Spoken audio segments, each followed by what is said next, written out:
నాకెందుకు బాధగా ఉందంటే ఆలియా ప్రజ్ఞని ఈ విషయంలో బాధ్యురాలిగా అనుకుంటోంది.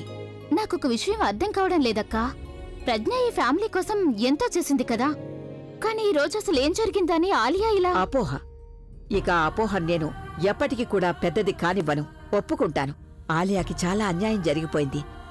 కానీ దీని ప్రభావం ఈ విధంగా అభి ఇంకా ప్రజ్ఞల జీవితం మీద ఎందుకు పడాలి? అలా నేనెప్పటికీ జరగనివ్వను. నిజం చెప్పాలంటే అభి మాటలతో నా మనసు చాలా తేలికపడింది.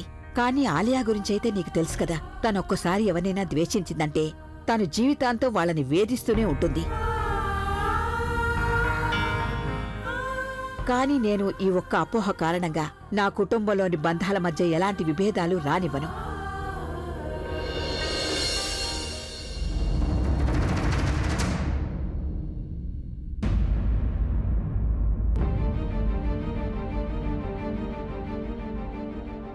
What the hell!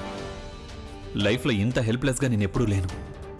నా లైఫ్లో ఎవరికైతే అసలు ఏమాత్రం విలువ లేదో తనే నా లైఫ్ మొత్తాన్ని కంట్రోల్ చేస్తోంది. నేను నాన్నమ్మ కారణంగా తననేమీ చేయలేకపోతున్నానని తనకు తెలుసు. దీన్నే తను అవకాశంగా తీసుకుంటోంది.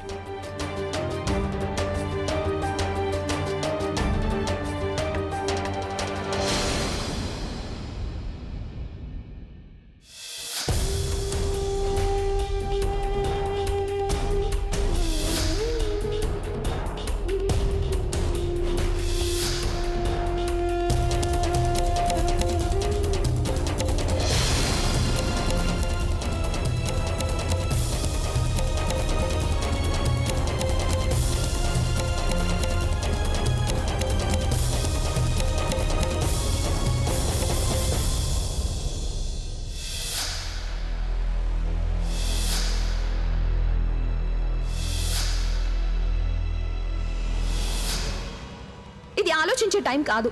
ఏదో ఒకటి చెయ్యాలి ఇప్పుడు. తనతో నువ్వు అన్ని బంధాన్ని తెంచుకో. తనని ఇంటి నుంచి పంపించే. మళ్ళీ తను ఏదో ఒక కొత్త డ్రామా మొదలు పెట్టే లోపే తనని ఇంట్లో వచ్చి గెంటేయ్. కాని నేను ఈ ఒక్క అపోహ కారణంగా నా కుటుంబంలోని బంధాల మధ్య ఎలాంటి విభేదాలు రానివ్వను.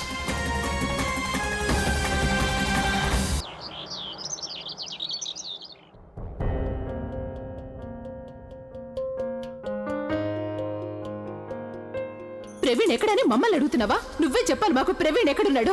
నువ్వే కదా తన్ని పంపించేశావు. నువ్వే ఫోర్స్ చేస్తుంటావు కదా ప్రవీణ్ని ఈ పెళ్లి చేసుకోవద్దు అని. నువ్వు కావాలని ఇలా చేసావు. ఎందుకంటే నా చెల్లెలికి నా కుటుంబానికి అవమానం జరగాలని. నువ్వు మా నాన్నమ్మ నా చెల్లెలి సంతోషాన్ని నాశనం చేసావు.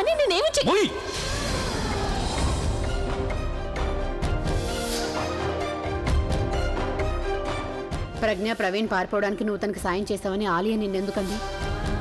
అసలు ప్రవీణ్ ఎక్కడికి వెళ్ళుంటాడు? ఉన్నట్టుండి తను ఇంత పెద్ద నిర్ణయం ఎందుకు తీసుకోవాల్సి వచ్చింది? కనీసం బుల్బుల్ ఫోన్ కూడా కలవడం లేదు.